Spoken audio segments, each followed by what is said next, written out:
Bienvenidos a Curiosidad Relativa. Nos dedicamos a encontrar datos fascinantes. Si te gusta descubrir cosas nuevas, este es tu canal. ¿Sabías que el lobo etíope, el carnívoro más raro de África, podría ser también el primer gran depredador polinizador del mundo? Aunque solemos asociar la polinización con abejas, mariposas o incluso murciélagos, este fascinante cánido ha sorprendido a los científicos al ser visto alimentándose del néctar de las flores del póquer rojo en las alturas de Etiopía. Pero, ¿cómo un depredador se convierte en aliado de las flores? La polinización es un proceso fundamental para la vida en el planeta. Según la ONU, el 75% de los cultivos alimentarios y el 87% de las plantas con flores dependen de animales para que se produzcan semillas y frutos. Sin este intercambio, la biodiversidad y la seguridad alimentaria estarían en grave peligro. Aunque los insectos son los héroes más conocidos, algunos mamíferos, como murciélagos y marsupiales, también participan en este delicado baile ecológico. Incluso hay un término especial para la polinización por mamíferos no voladores: terofilia. Sin embargo, entre los mamíferos polinizadores, los carnívoros son rarísimos. De los 343 identificados globalmente, solo 4 pertenecen a este grupo. Aquí es donde el lobo etíope, Canis simensis, entra en escena, desafiando nuestras expectativas y mostrando una sorprendente flexibilidad en su dieta. En un estudio reciente, un equipo de investigadores de Europa y Etiopía observó a estos lobos visitando flores del póquer rojo, una planta endémica de las montañas etíopes. Los lobos introducían sus hocicos en las flores, cubriéndose de polen, y algunos individuos llegaron a visitar hasta 30 flores en un solo recorrido. Al moverse de flor en flor, transportaban polen, convirtiéndose en potenciales polinizadores. Este comportamiento no es solo una curiosidad aislada. Parece haber un componente de aprendizaje social. Los investigadores notaron que los jóvenes de la manada acompañaban a los adultos a los campos de flores, como si estuvieran aprendiendo esta práctica. Es un recordatorio de que incluso los carnívoros, tradicionalmente vistos como cazadores, pueden desempeñar papeles inesperados en su ecosistema. El caso del lobo etíope también subraya la complejidad de las interacciones en el ecosistema del techo de África. Este hábitat único alberga una biodiversidad excepcional, pero está gravemente amenazado por la pérdida y fragmentación del territorio. Con menos de 500 lobos etíopes en 6 manadas, su situación es crítica, y su descubrimiento como polinizadores agrega una razón más para protegerlos. Imagina esto: en un ecosistema donde la mayoría de los grandes carnívoros se limitan a cazar, el lobo etíope rompe el molde al actuar como un jardinero inadvertido. Es como si un chef, reconocido por sus platos carnívoros, decidiera cultivar su propia huerta, aportando no solo a su cocina, sino al equilibrio de todo el jardín. Este hallazgo también nos recuerda lo poco que sabemos sobre las especies que comparten nuestro planeta. La autora principal del estudio, Sandra Lai, destacó que estos resultados abren una ventana al intrincado mundo de las interacciones entre especies y subrayan la necesidad de proteger estos ecosistemas únicos. Si el lobo etíope, el carnívoro más amenazado de África, puede desempeñar un papel tan inesperado, ¿qué otros secretos están esperando ser descubiertos en la naturaleza? ¿Sabías que el récord mundial de permanecer despierto es de 11 días? En 1965, Randy Gardner, un estudiante de 17 años, decidió averiguar cuánto tiempo podía pasar sin dormir para un experimento de ciencias. Durante 264 horas consecutivas, sin cerrar los ojos, no solo rompió un récord, sino que también demostró lo esencial que es el sueño para nuestra supervivencia. Pero, ¿qué le ocurrió a su cuerpo durante esa hazaña extrema? A medida que avanzaban los días, Randy comenzó a experimentar problemas serios: visión borrosa, dificultad para hablar, pérdida de memoria y alucinaciones. Para el día 11, su presión arterial estaba disparada y sus capacidades cognitivas eran casi nulas. Aunque logró recuperarse tras dormir durante varias horas al finalizar el experimento, este caso marcó un antes y un después en el estudio de la privación del sueño. ¿Por qué dormir es tan importante? Nuestro cuerpo no puede funcionar sin este descanso vital. Piensa en el sueño como el reboot de una computadora. Durante esas horas, nuestro cerebro organiza información, elimina toxinas y repara daños. Si privamos al cuerpo de este proceso, comenzamos a fallar, igual que un sistema sobrecargado. Los efectos de la privación del sueño no son exclusivos de los humanos. En la década de 1980, el Dr. Alan Rechtschaffen realizó un experimento en la Universidad de Chicago, privando de sueño a un grupo de ratas mediante estímulos eléctricos. Al igual que Randy, estas ratas llegaron al día 11 sin dormir, pero con consecuencias mucho más graves. Murieron poco después. El experimento dejó claro que el sueño es una necesidad fisiológica, tanto para los humanos como para los animales. Es importante entender que el sueño no solo nos ayuda a sentirnos descansados, afecta prácticamente todos los sistemas de nuestro cuerpo. Según estudios de la UNAM, la falta de sueño puede desencadenar problemas graves como obesidad, depresión, ansiedad y enfermedades neurodegenerativas como Parkinson o Alzheimer. Además, el sistema inmunológico se debilita, aumentando el riesgo de infecciones, y las enfermedades cardiovasculares empeoran. Dormir mal o no dormir puede incluso agravar la diabetes y, en casos extremos, llevar a la muerte. Un ejemplo particularmente aterrador es el insomnio familiar fatal, una enfermedad hereditaria extremadamente rara que literalmente impide dormir a quienes la padecen. Los afectados comienzan con episodios de insomnio progresivo, y a medida que la enfermedad avanza, sus sistemas nerviosos colapsan. Sin cura ni tratamiento efectivo, estas personas suelen morir en menos de 4 años, tras caer en coma. Es una prueba devastadora de cuánto dependemos del sueño para mantenernos vivos. Si alguna vez has pasado una noche sin dormir, sabes lo difícil que es funcionar al día siguiente. Ahora imagina días acumulados de privación. Es como si intentaras manejar un auto sin gasolina. Puedes empujarlo un poco, pero eventualmente se detendrá por completo. El récord de Randy Gardner es fascinante, pero también sirve como advertencia. Dormir no es un lujo, sino una necesidad básica, tan importante como comer o respirar. Así que, la próxima vez que pienses en sacrificar horas de sueño, recuerda que incluso los más resistentes eventualmente colapsan. Ahora bien, si el sueño es tan indispensable, ¿qué ocurre exactamente en nuestro cerebro cuando estamos profundamente dormidos? ¿Sabías que no todas las abejas mueren después de picar a alguien? Este hecho, que parece sacado de una leyenda urbana de la naturaleza, tiene tanto de cierto como de falso. Aunque se ha popularizado la idea de que las abejas sacrifican su vida al clavar su aguijón, no todas las especies de abejas funcionan de esta manera. ¿Quieres saber por qué algunas mueren y otras no? Aquí te lo explico. Primero, un dato sorprendente. Existen aproximadamente 20.000 especies de abejas en el mundo, y no todas tienen la capacidad de picar. Por ejemplo, las abejas sin aguijón, como las de la tribu Meliponini, no tienen manera de lastimarte, mientras que otras, como las abejas mineras, Andrenidae, tienen aguijones tan pequeños que no representan una amenaza para los humanos.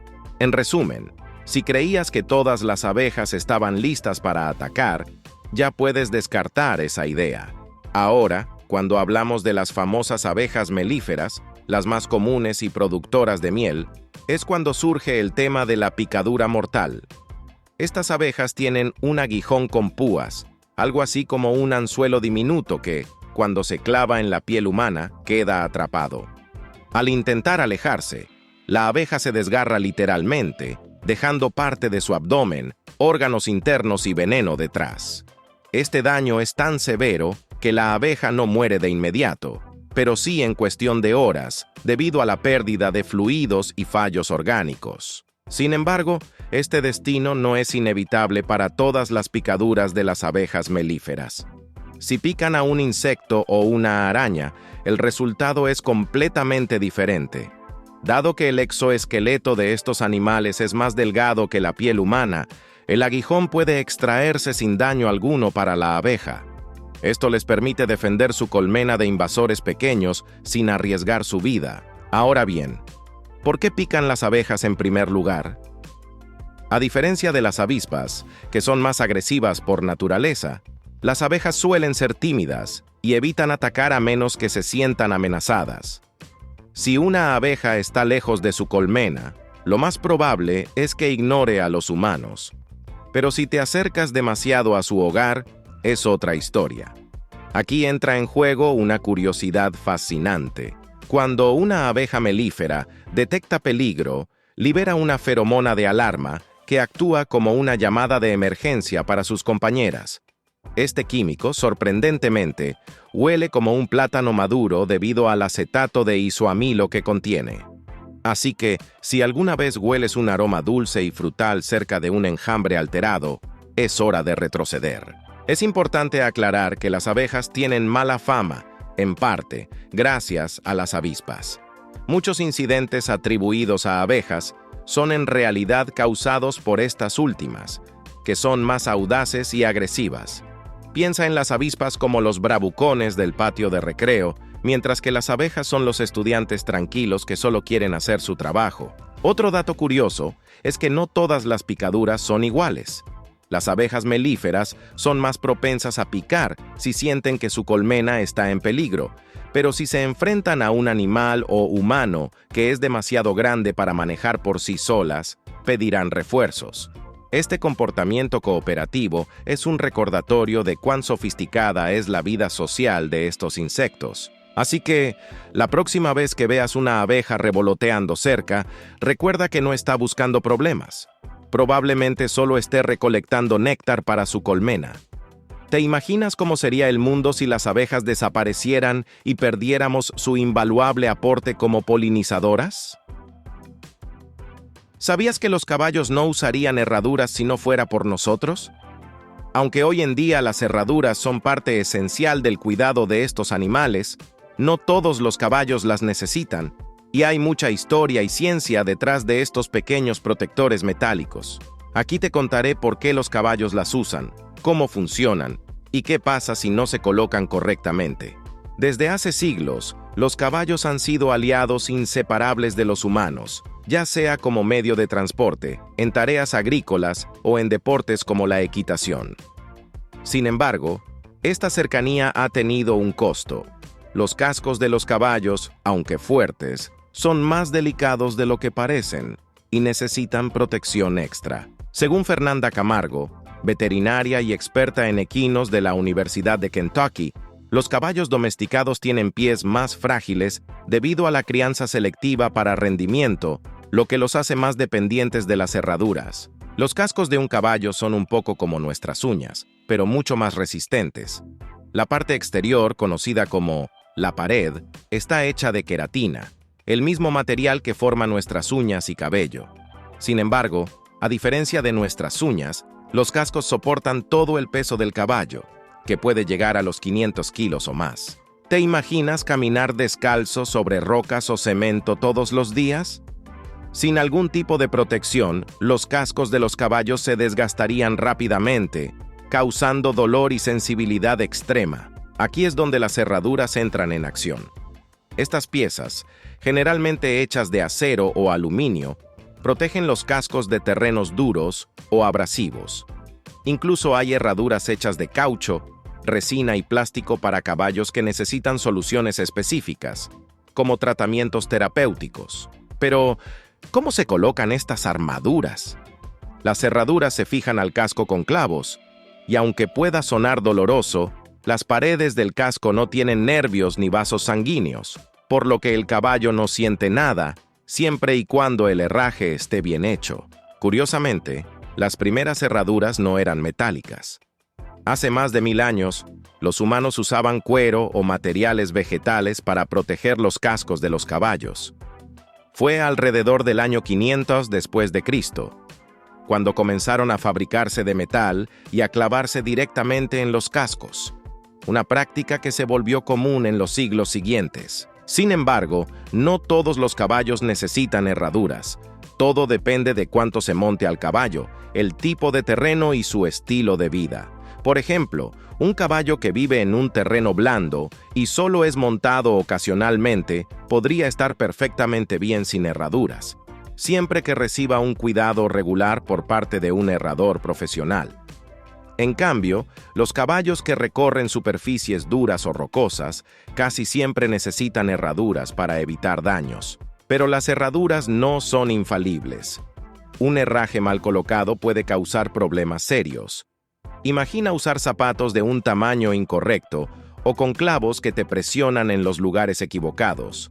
Eso mismo le sucede al caballo si las herraduras no están bien ajustadas. Según Camargo, un mal herraje puede provocar dolor, cojera y hasta problemas permanentes en los cascos. Por eso, el herrador debe ser extremadamente cuidadoso al recortar el casco y fijar las herraduras. A pesar de los desafíos, las herraduras son una solución brillante que ha ayudado a los caballos a trabajar y convivir con los humanos durante siglos. Pero aquí viene la pregunta: ¿qué pasaría si los caballos pudieran desarrollar cascos tan fuertes que ya no necesitaran herraduras? ¿Seguirían siendo nuestros fieles compañeros de trabajo y deporte? ¿Sabías que una persona en estado de catatonia, aunque parezca completamente desconectada, puede estar atrapada en un torbellino de pensamientos y emociones? La catatonia, descrita por primera vez en 1874 por el Dr. Carl Kalbaum, es un síndrome que puede paralizar por completo a alguien, dejándolo inmóvil y con una expresión aparentemente vacía. Sin embargo, mientras su cuerpo parece inerte, su cerebro no deja de trabajar, enfrentándose a miedos y alucinaciones que desafían toda lógica. Las personas en estado catatónico pueden permanecer rígidas durante horas, días o incluso años, como si fueran estatuas humanas. Pero dentro de ese inmovilismo físico, muchos describen una experiencia mental intensa. Por ejemplo, algunos pacientes han relatado que escuchaban voces aterradoras que les advertían cosas imposibles, como que su cabeza explotaría si se movían. Otros aseguran haber recibido órdenes divinas para no comer ni beber. Imagina estar atrapado en un sueño lúgubre donde cada acción posible conlleva un peligro inimaginable. Para estas personas, ese estado no es una pesadilla, es su realidad. El miedo abrumador es una constante. Según expertos, este sentimiento es tan poderoso que el paciente se siente completamente incapaz de moverse, a pesar de ser consciente del dolor físico que provoca la rigidez prolongada. Es como si estuvieras atado por cuerdas invisibles que no puedes cortar, aunque lo desees desesperadamente. Esto no solo afecta su movilidad, sino también su percepción del entorno, alimentando un ciclo de terror y parálisis. La catatonia no se presenta de una única forma.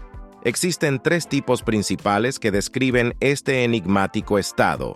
En la catatonia asinética, la más común, las personas quedan inmóviles en posiciones extrañas, incapaces de hablar o responder a estímulos. Es como si alguien presionara el botón de pausa en una película.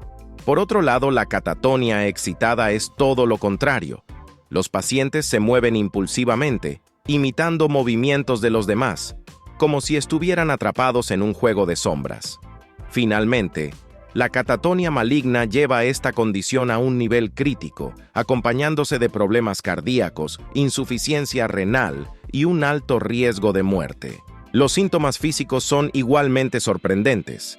La rigidez muscular hace que el cuerpo del paciente adopte posturas poco naturales, como si estuviera petrificado.